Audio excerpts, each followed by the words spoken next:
Hello again, YouTube. This is AmKay at Purple Sky 11, and this is part 2 of my series where I'm digging into the Owen Hart investigation files. In part 1, we looked at a few witness statements and we ended with a few unanswered questions. Since the publishing of that video, I've been digging through the documents trying to find a statement from Bobby Talbert, the one who was responsible for hooking Owen to the rigging. And while I did find more details about this Bobby Talbert, I also noticed that the dates of the documents in the file are all over the place. So I took some time to organize everything by the date. So in part 1, the last thing we looked at was the statement by Eric Araujo, which was dated the 24th of May 1999, the day after Owen's fall. For this video, we're going back to the day of the fall, May 23rd, 1999, to look at Bobby Talbert's statement. We're going to look at a few pages of a crime scene report, and then to end the video, I want to share an article that provides more detail about the rigging system. We have a lot to cover today, so let's get right to it. Alright, so I found the Bobby Talbert interview tucked in these pages. It was the whole way down at page 36. Right here you can see Bobby Talbert is the subject of the report. And notice now his name is spelled Talbert, and he's from Orlando, Florida. If you can see that in there. I redacted his address and his phone number. And you can see the date right here, May 23rd, 1999. And this is the investigation of Owen Hart. And the case number is the same, and this report is by Detective William Martin with the Homicide Unit, and this is a 3-page interview. So let's see what Bobby Talbert, or Talbert, had to say.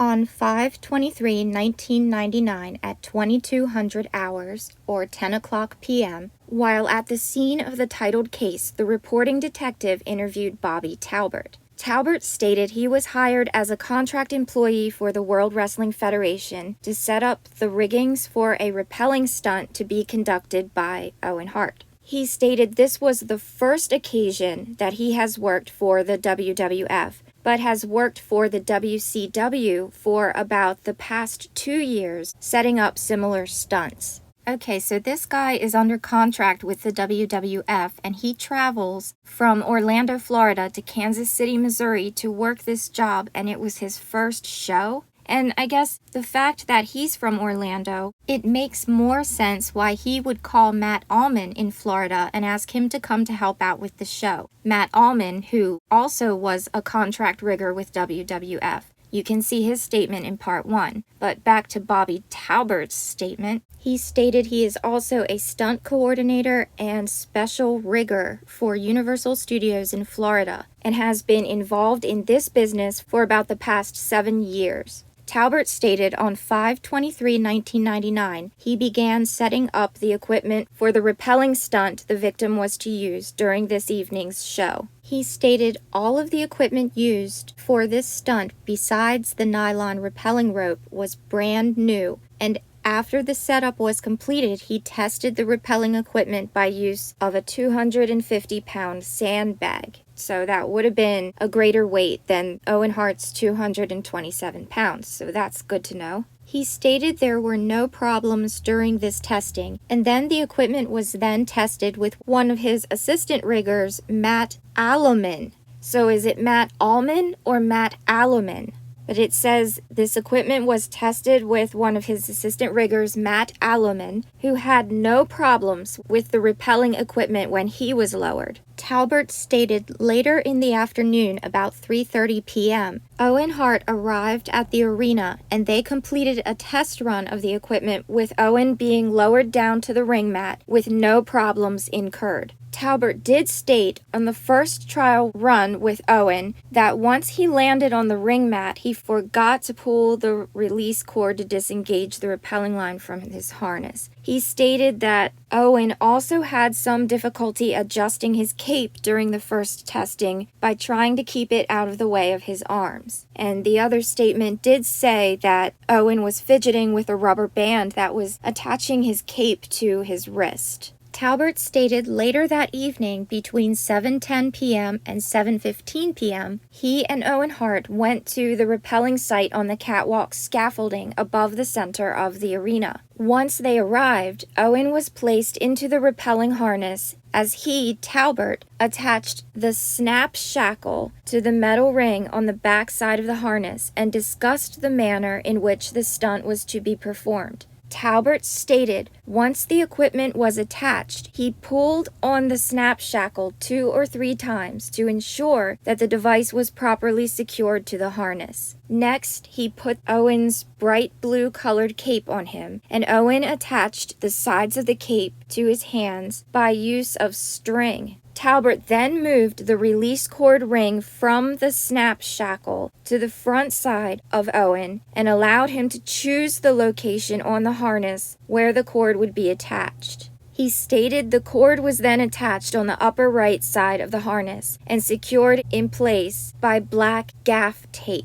Okay, so he allowed Owen to choose the location on the harness where the cord would be attached. So I'm wondering, did Owen choose the same location to attach this harness as he used during the test run? I would like to know this, because if he chose a different location for whatever reason, could that have something to do with an accidental release of the snap shackle? Like, did he grab at the wrong rope to hold on to and accidentally release the harness? I'm not trying to imply there's a conspiracy here. I'm just trying to understand what happened. Maybe the answers to these questions are somewhere within the pages of these documents, so let's keep digging. Continuation, it says, page 2 of 3 pages. Talbert stated during this time, Owen Hart flipped his arms out and away from his body several times, which he assumes was an attempt to move or reposition his cape to try and cover the harness with his cape. Talbert stated he then lifted up Owen's cape from the back side to ensure that it was not or would not later interfere with the harness or rappelling equipment, and also that it did not tighten up the string around his neck that was holding the cape in place. Well, that's good thinking. Talbert stated he heard the music cue, which meant they were getting close to the time when the stunt was to be performed, and told Owen it was time for him to move around to the outside of the scaffolding. He stated that once Owen stepped over the railing, he was facing away from him, but once he was completely over the railing, he turned around and was now facing him. He stated Owen then put his weight into the harness and he lowered him just a short distance to make sure there was proper tension on the equipment. He stated this brought Owen's position to where his head was about in line with his, Talbert's, knees, and they prepared for the descent. He stated as Owen was lowered this short distance, Owen removed his hands from the scaffolding railing and drew them back in an apparent attempt to grab the rappelling harness. He stated at the same time he saw Owen move his arms outward as if he was trying to adjust his cape, at which time he heard the distinct sound that the snap shackle makes when it is released. Oh man.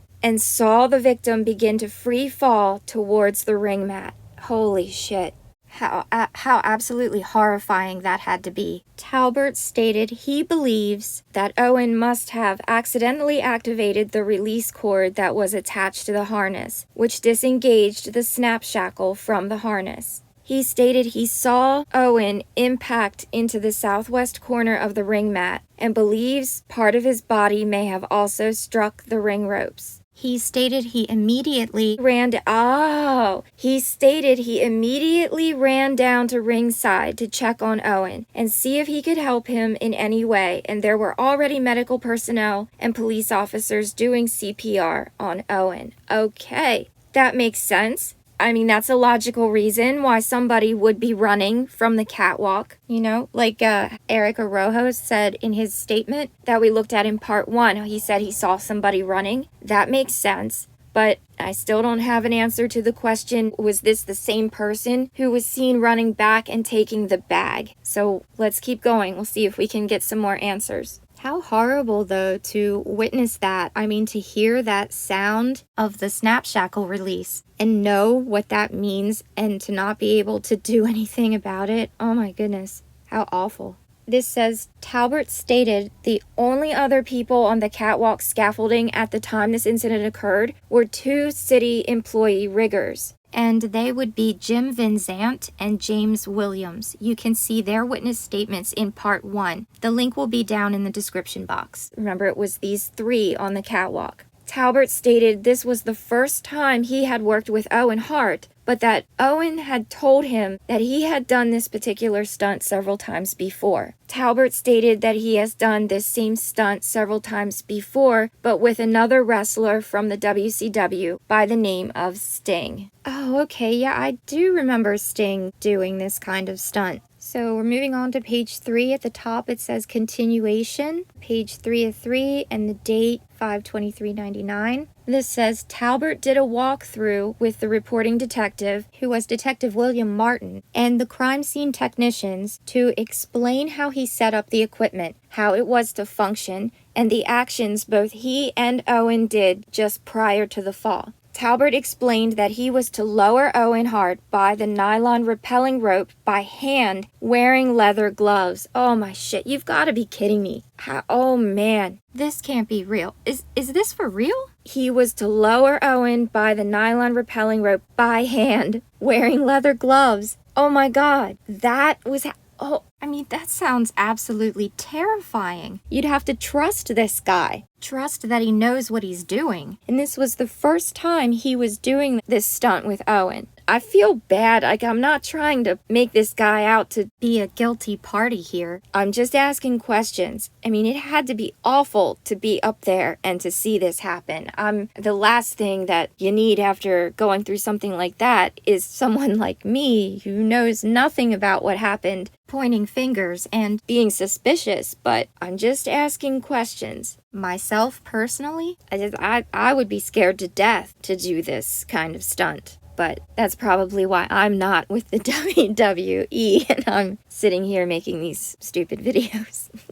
This goes on to say that he, Talbert, would be able to control Owen's descent by controlling the pressure applied to the rope running through the rescue rack. Well, what's the rescue rack? I have a lot of questions about how this was set up. So that was the third and last page of Bobby Talbert's statement. And now to keep moving through the documents here, on the next page, which would be page 39 of the documents, we come to a crime scene report, which, apologies if I would have looked through these documents a little bit more thoroughly prior to making the first video. I probably would have started with this, and then I would have done the witness interviews in part 2. But regardless, here we are. I did sift through the documents last night, and I do now have them in order by the date, so no more issues like this coming up in future videos. So this next document, as you can see here, it says subject of report and crime scene. And of course, the address there is to Kemper Arena, which is located in Kansas City, Missouri. And this is the investigation into a dead body of Owen Hart. This report is by Detective Martin, Homicide Unit. The date is May 23rd, 1999, the date of the fall. And this is page 1 out of 2 pages. This now will be the description of what Detective Martin observed upon arriving to the arena.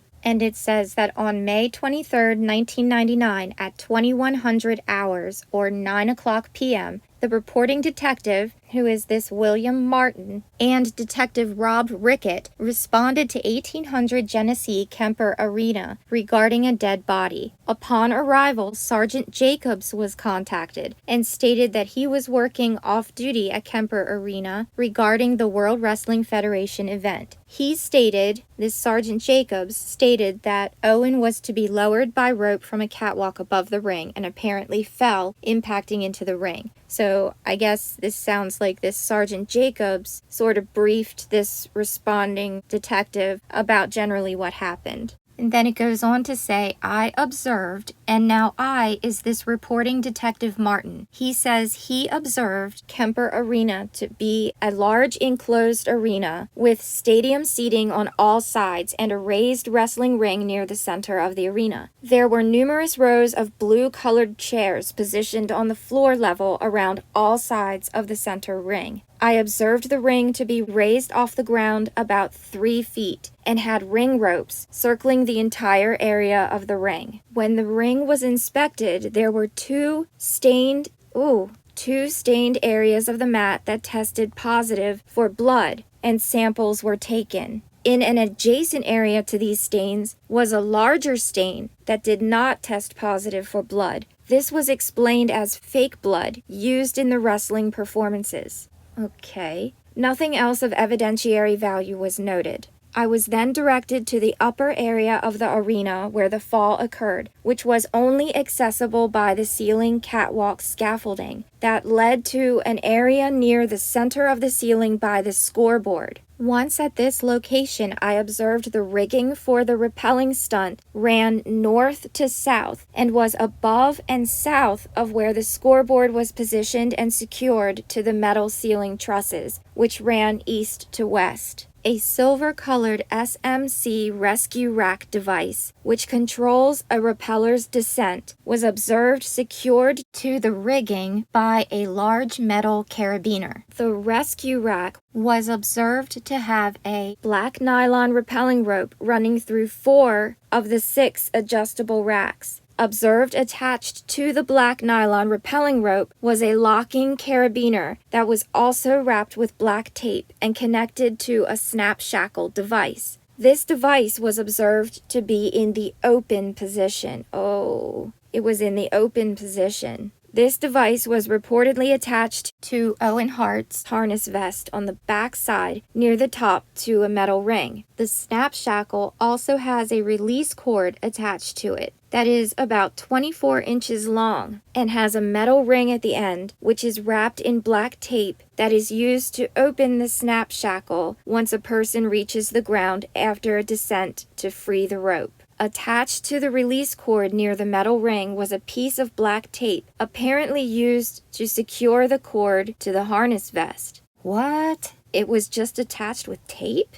Okay then. The remaining nylon rappelling rope was observed stretched out on the length of the catwalk scaffolding. The main part of the rappelling equipment was observed to be on the north side of the equipment attached to the trusses. And then it says continuation. We're going on to the second page. It says, also allowed to be present during the walkthrough investigation with Bobby Talbert, who was the rigger in charge of this stunt, was Tom Buchanan, senior staff photographer of the World Wrestling Federation. And we'll talk more about him in a minute. There were no obvious signs of any damage to any of the equipment used in this stunt, and all items used in the rappelling were recovered. Owen Hart was transported to Truman Medical Center, where he was later pronounced dead. At the time this incident occurred, the arena was reportedly at a sold-out capacity, which is about 18,000. The distance from the bottom of the catwalk scaffolding to the top of the wrestling mat was about 78 feet.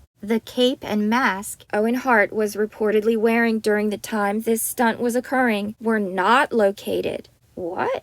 The cape and the mask were not located. The reporting detective, again that was Detective William Martin, viewed a videotape provided by the WWF of the wrestling mat area after Owen had fallen. When viewing this tape, it showed that someone who was possibly a referee picked up both the cape and mask, but it is unknown what he did with these items. Well, shit, I hope somebody found out. It says that CST Johnson and CST Lane responded and processed the scene. And I'm pretty sure CST stands for Crime Scene Technician. And that is the end of this report. And I want to share this article I found on ProWrestlingStories.com titled, Former WWE Photographer Details the Night Owen Hart Died. And this former WWE photographer is Tom Buchanan, the same Tom Buchanan mentioned in the crime scene report we just read through. And I can tell you now that there is not an official statement or anything from Tom Buchanan in the police documents. So I think this article will add some more details about the rigging and make things a little easier to understand as to how things were set up. At least it did for me. The advertisements were crazy on this site, so that's why I'm using screenshots. The link is in the description box. So this article is by J.P. Zarka, and he writes, Longtime WWE photographer Tom Buchanan was 20 feet away from the ring the night Owen Hart tragically fell to his death on May 23, 1999. In a heartfelt message to wrestling fans, Buchanan gives a thorough explanation of what went wrong and how his sport rock climbing background helped him play a vital role in the police investigation that followed. And then we have this image. This image really helped me to better understand a few things, so I will be showing it again. The caption here says, "This is a photo of shackles identical to what Owen Hart used the night he tragically passed away." But to get deeper into this article, this says, "It was a poorly rigged stunt for Owen Hart. This accident should never have happened." On the 20th anniversary of the tragic passing of Owen Hart, former WWF photographer Tom Buchanan detailed what went wrong and how it could have been avoided in a heartfelt post on Facebook. Okay, so now the rest of this article cites this Facebook post by Tom Buchanan on the 20th anniversary of the fall. I would have preferred to show you the source directly. Unfortunately, as seems to be the way, the original content is no longer available. But according to this article, the following is quoted from that Facebook post. 20 years ago today, professional wrestler Owen Hart was killed by a poorly rigged stunt during a live pay-per-view in Kansas City. I is Tom Buchanan, remember. So he was working as a WWF WWE ringside photographer that night when Owen fell 80 feet from the overhead catwalk and landed just 20 feet away. It was a horrible moment and a painful night that just never seemed to end. And 20 years later, May 23, 1999, remains the worst night of my life. Once the pay-per-view was over, I was asked to photograph the police investigation. I was a logical choice for the task because I regularly did production rigging of WWF, WWE photography lighting, was active in sport rock climbing, a nationally certified skydiving instructor, and was licensed by the Federal Aviation Administration as a senior parachute rigger. Plus, I had been working for WWF, WWE for more than 10 years and had been a consistent advocate to management about safety issues. I had photographed several prior accidents during WWF, WWE productions. I wonder what accidents those were. On a side note, do you remember in my Benoit series when I talked about the 2007 WWE steroid scandal that Congress wanted records from the WWE about accidents and injuries of their talent? And WWE's response was that because they're in the entertainment business, they had no such records available because they didn't have any qualified personnel to carry such workload. Well, if this Tom Buchanan says he was a logical choice to photograph this police investigation in 1999 because he had photographed several prior accidents during WWF WWE productions, then it sounds to me like somebody was keeping records. I'm also curious, who was it that asked him to photograph the police investigation? The police had their own photographer, as you'll see in future videos, so it must have been WWE, maybe even Vince himself. If WWE asked Buchanan to photograph the investigation, number one, why was there a need for WWE to have photographs of what the police were doing? And number two, if WWE did ask this guy to take the pictures in 1999, and if it's an accurate statement that he photographed several prior accidents during WWE productions, then there was indeed a record of past accidents and injuries in 2007, which means the WWE lied to Congress during that steroid investigation. Just thought I'd point that out. You can see more about this in my video, the Benoit Extra number 2, about the WWE steroid scandal. Link to a playlist of the full series is down in the description box. But anyway, continuing with Tom Buchanan's Facebook post, it continues, "The photo accompanying this post is of sample hardware I purchased to show Vince McMahon what went wrong." Okay, now, so what he's talking about here is what's pictured in that photo from the beginning of the article. So I'm going to have this photo on the screen now as I read this next part. And the pointers and arrows that you see, those are things that I added to the image to indicate what's being described in the text.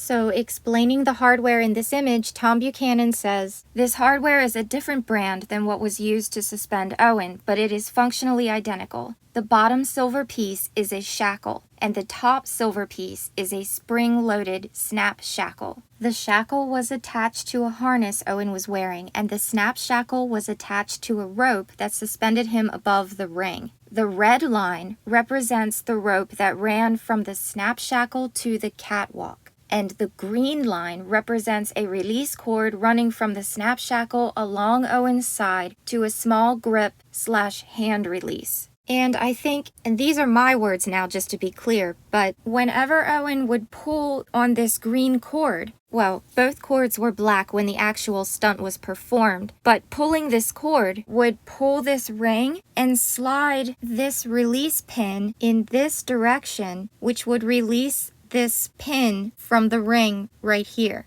And that action would release the snap shackle, allowing the weight of Owen, who was in the harness connected to this shackle, to pull down on the quick release mechanism here, and Owen would have just dropped. At that point, there would have been nothing anyone could have done to stop it. To put it very mildly, this was a really poorly planned stunt. This was awful. All he had to do was accidentally pull the wrong rope. So getting back to Tom Buchanan's words here, Owen was to have been lowered to the wrestling ring and then pull the hand release, which would open the snap shackle and allow him to step away from the rope. Somehow, the snap shackle opened when Owen was being staged for the stunt, while he was suspended alongside the catwalk 80 feet in the air. Initial thinking on the night of the accident was that Owen might have accidentally grabbed the release line in fear as he hung above the ring. Okay, see, that's what I meant when I read Bobby Talbert's statement, and he said he allowed Owen to choose the location to attach the cord to the harness. Was it attached to a different location than during the first test run? And did Owen accidentally grab the wrong cord to hold on to steady himself as he was lowered over the catwalk? Getting back to this article, Tom Buchanan was saying Owen may have accidentally grabbed the release line in fear, in spite of it reportedly being securely taped to his harness. Still, my experimentation with the sample hardware a few days later led me to believe the heavy cape and robe Owen was wearing pressed on an inappropriately taut section of the release line between the snap shackle and his shoulder. When Owen felt his robe slipping or being lifted up by the line, he grabbed at the rope, which further pressured the release line, causing the snap shackle to open. It shocked me, and again, this is Tom Buchanan, it shocked me that a professional rigger would fly a wrestler with no stunt experience using just a single snap shackle without any backup. No safety backup in case anything failed with that rigging. Oh my God, you would not catch me doing that in a million years, not for $1 million.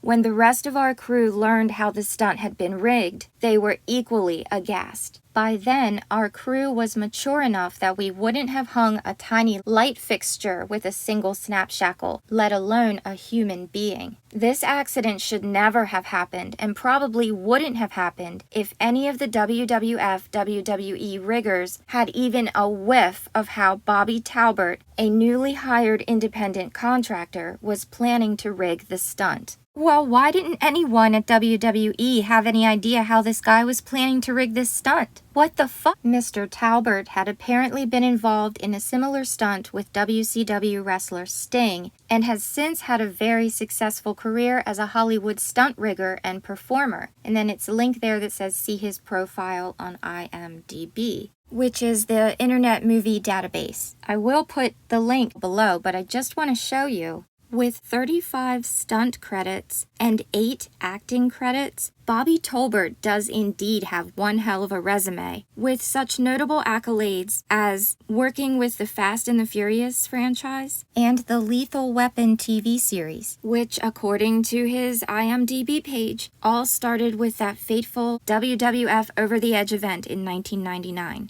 Now, think about this for a minute. What if you or I, God forbid, were involved in an accidental death first day on the job as a stunt coordinator? Do you honestly think we'd get these opportunities to work on superior projects? Or do you think it's more likely we'd be fired on the spot and never work in that profession again? I know what I'm pretty sure would happen if it was me. And I'm fairly certain I would at least be charged with gross negligence, which is a lack of care that demonstrates reckless disregard for the safety or lives or others. And it implies a thoughtless disregard of the consequences. So why Bobby Talbert has this extensive of a resume, all of it after Owen Hart's death, is just beyond me. And one right after another, too. This guy had a steady stream of reputable work. But back to the article with Tom Buchanan's Facebook post, it says police notes detail what went wrong the night Owen Hart died. After the pay-per-view, Tom Buchanan spent several hours in the Kansas City arena with the police. And we just looked at that. Remember, he was mentioned in that crime scene report. So Tom Buchanan spent several hours with the police at the arena, followed by going to the police station to photograph the harness. Before going to bed that night, he prepared notes about what had happened. And here are a few excerpts. So now here are the notes Tom Buchanan wrote. I'm assuming he wrote while his recollection of details was still fresh in his head.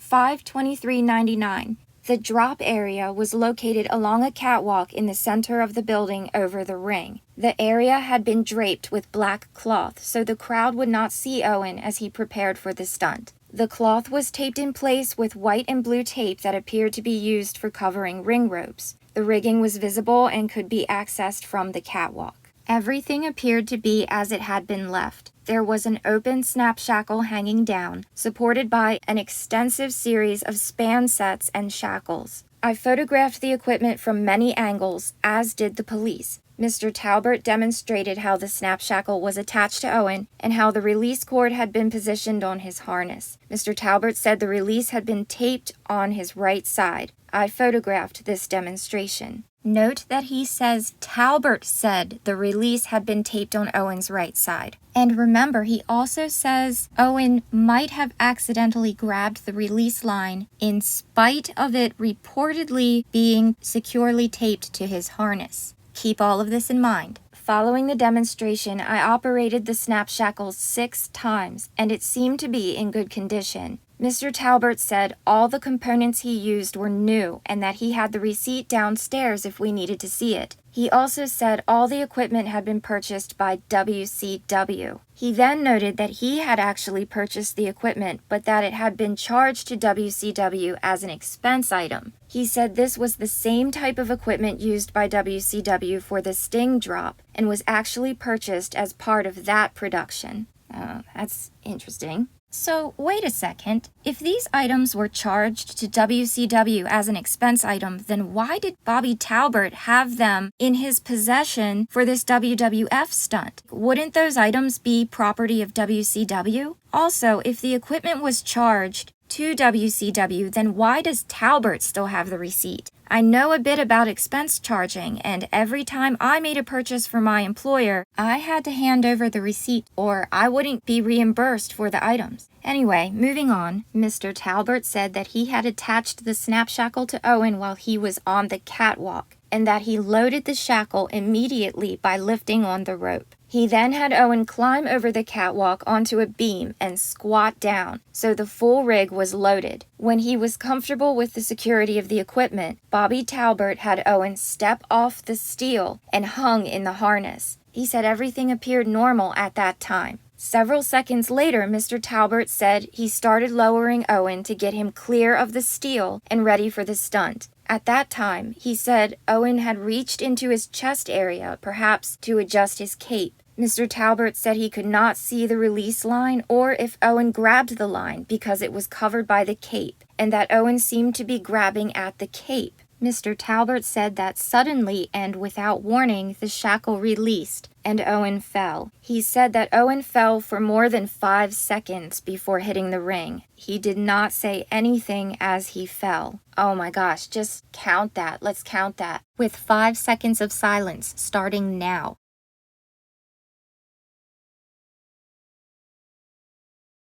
Now imagine falling all that time. Holy shit. Mr. Talbert speculated that Owen was attempting to move his cape out of the way and grabbed the release line by mistake. Mr. Talbert said that the only person on the catwalk other than Owen and himself was a building rigger named Scott. Now, who was this Scott? Because there was not a Scott mentioned in Bobby Talbert's police statement or any of the witness interviews we've looked at so far. In his statement, Talbert said the only other people on the catwalk were 2 city employee riggers. And we've already established those 2 riggers were Jim Vinzant and James Williams. And all of that is covered in part 1. Link will be in the description box. Okay, and this is a new section of notes, but it's still dated 5/23/99, and it says, after the catwalk inspection, and again, remember, this is Tom Buchanan, the WWE photographer. It says he asked the crime scene technicians if he could also photograph the harness. They said that had been left at the lab, and they then received authorization from the detective in charge to take me to the lab and let me photograph the harness. I followed the police to their office. One of the officers brought the harness from the lab to an office area where I photographed it.